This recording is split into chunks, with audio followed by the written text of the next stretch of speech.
ധ്യായാമോദവളാവകുണ്ടനവതീം തേജോമയീം നൈഷ്ഠികീം സ്നിഗ്ധാപാംഗവിലോകിനീം ഭഗവതീം മന്ദസ്മിതശ്രീമുഖീം വാത്സല്യാമൃതവർഷിണീ സുമധുരം സങ്കീർത്തനാലാപിനീം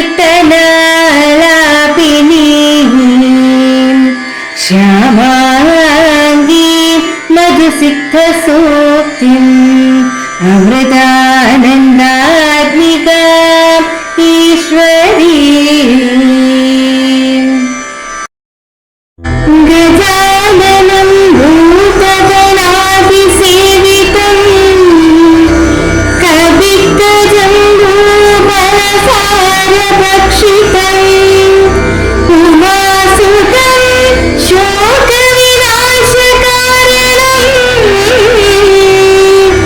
നമാമി വിഘ്നേശ്വര പാദപങ്കജം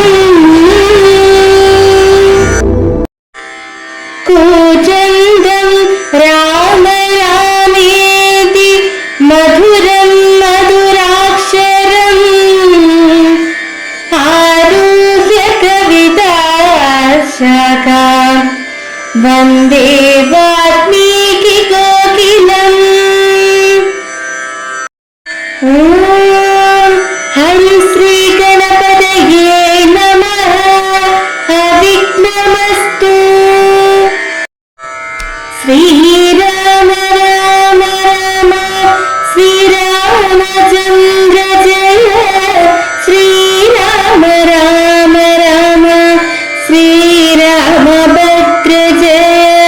ശ്രീരാമ രാമ രാമ സീതാഭിരാമ ജയ. ശ്രീരാമ രാമ രാമ ലോകാഭിരാമ ജയ. ശ്രീരാമ രാമ രാമ രാമ രാമ ശ്രീരാമ മമ ഹൃദി രമതാം രാമ രാമ. ശ്രീരാഘവാത്മാ രാമ ശ്രീരാമ രമാപതി. ശ്രീരാമ രമണീയ വിഗ്രഹ നമോസ്തുതേ. ശ്രീരാമ രമണീയ വിഗ്രഹ നമോസ്തുതേ. നാരായണായ നമോ നാരായണായ നമോ നാരായണായ നമോ നാരായണായ നമഃ. നാരായണായ നമോ നാരായണായ നമോ നാരായണായ നമോ നാരായണായ നമഃ. ശ്രീരാമനാമം പാടി വന്ന പൈങ്കിളിപ്പെണ്ണേ, ശ്രീരാമചരിതം നീ ചൊല്ലിടുമടിയാതെ. ശാരിക പൈതൽ താനും വന്ദിച്ചു വന്യന്മാരെ.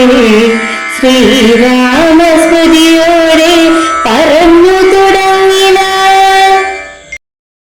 അദദശമുഖാത്മജ ബ്രഹ്മാസ്ത്രബന്ധന ആശാരാധീശനെ കണ്ടു പറഞ്ഞു ഞാൻ. ലഘുതരമശേഷം ദഹിപ്പിച്ചിതുവത രംഗാപുരം പിന്നെയും ദേവി തൻപദം. വിഗതമഭയമണീന വണങ്ങി വാങ്ങിപ്പോന്നു. വീണ്ടും സമുദ്രവും ചാടിക്കടന്നു ഞാൻ. തവ ചരണ നളിന മധുനൈവ വന്ദിച്ചിതു ദാസൻ ദയാനിധേ. പാഹിമാം പാഹിമാം ഇതി പവന സുതവചനമാഹന്ത. കേട്ടാളവിന്ദാരകാന്തനും പ്രീതി പൂണ്ടീടിനാൻ. സുരജല സുദുഷ്കരം കാര്യം കൃതം ത്വയാ സുഗ്രീവനും പ്രസാദിച്ചിതു കേവലം. സദയമുപകാരമീ ചെയ്തീനാനത സർവസ്വവും മമ തന്നെ നിനക്കു ഞാൻ. പ്രണയമനസാൽ ഭവാനാൽ കൃതമായതിൻ പ്രത്യുപകാരം ജഗത്തിങ്കലില്ലടോ. പുനരപീരമാവരൻ മാരുതപുത്രനെ പൂർണ്ണമോദം പുണർനീടിനാനാദരാൽ. ഉരസി മുഹൂരഭി മുഹുരണച്ചു പുൽകിയിടിനാനോർക്കേടോ മാരുതാപുത്ര ഭാഗ്യോദയൻ ഭുവനതലമതിലൊരു വരിങ്ങനെയില്ലഹോ പൂർണ്ണ പുണ്യൗക്യ സൗഭാഗ്യമുണ്ടായടോ പരമശിവനിധി രഘുപതി തന്നെ ഭാവന മത കഥാരുൾ ചെയ്തിരു ഭഗവതി ഭവാനി പരമേശ്വരി കേട്ടു ഭക്തിപരവശയായി വണങ്ങിയിടിനാൻ കിളിമകളും അതിസാരസമിങ്ങനെ ചൊന്നതു കേട്ടു മഹാലോകരും തെളിയണമേ. ഓം അമൃതേശ്വരിയെ നമഃ. ഭാരതീയ ഇതിഹാസ പുണ്യമായ രാമായണത്തിലെ ഏറ്റവും ശ്രേഷ്ഠമായ സുന്ദരകാന്ഡമാണ് ഇന്ന് നാം ശ്രവിച്ചത്. സുന്ദരകാന്ഡത്തിൽ ശ്രീരാമചന്ദ്രൻ അദൃശ്യനാണെങ്കിലും ആദ്യാവസാനം വരെ രാമനാമം ശബ്ദം കൊണ്ട് മുഖരിതമാണ് ഈ ഭാഗം. ഹനുമാൻ സീതാ അന്വേഷണത്തിനായി പുറപ്പെട്ട് ലങ്കയിൽ ചെല്ലുന്നതും അശോകവനിയിൽ ഏകയായിരിക്കുന്ന സീതാദേവിയുടെ സമീപത്തെത്തി രാമനാമിങ്കിതമായ അങ്കുലി നൽകി താൻ ശ്രീരാമദൂതനാണെന്ന് അറിയിക്കുകയും ചെയ്യുന്നു. തുടർന്ന് സീതാദേവിയെ തടവിലാക്കിയിരിക്കുന്ന രാവണന്റെ ലങ്കയിൽ കടന്ന് നാശനഷ്ടങ്ങൾ വരുത്തുന്നു. ശേഷം ശ്രീരാമസന്നിധിയിൽ തിരിച്ചെത്തുന്ന ഹനുമാൻ താൻ ലങ്കയിൽ ഏതു വിധേനയാണ് നാശനഷ്ടങ്ങൾ വരുത്തിയതെന്ന് ശ്രീരാമദേവനെ അറിയിക്കുന്നു. രാവണന്റെ പുത്രനായ അക്ഷയകുമാരനെ നിഗ്രഹിച്ചതും ആയിരക്കണക്കിന് രാക്ഷസന്മാരെ വധിച്ചതും വിവരിക്കുന്നു. കർമ്മങ്ങൾ കൊണ്ടും മനസ്സുകൊണ്ടും പക്വമായ ചിന്താഗതികൾ കൊണ്ടും ഏത് പ്രതിരോധത്തെയും തരണം ചെയ്യാൻ ഒരുവന് എങ്ങനെ കഴിയുമെന്ന് ഹനുമാൻ തന്റെ പ്രവർത്തനത്തിലൂടെ ഇവിടെ വിവരിച്ചു കാണിക്കുന്നു. രാമകാര്യത്തിന് വേണ്ടി ജനിച്ച് രാമകാര്യത്തിന് വേണ്ടി മാത്രം ജീവിക്കുന്ന ഹനുമാൻ കരുത്തിന്റെയും വിനയത്തിന്റെയും അവതാര രൂപം തന്നെയാണ്. ആദ്യാവസാനം ഭക്തി നിർഭരമായ സുന്ദരകാന്ഡം ശ്രവിക്കുന്നത് അത്യുക്തമാണ്. ഓം നമഃ ശിവായ.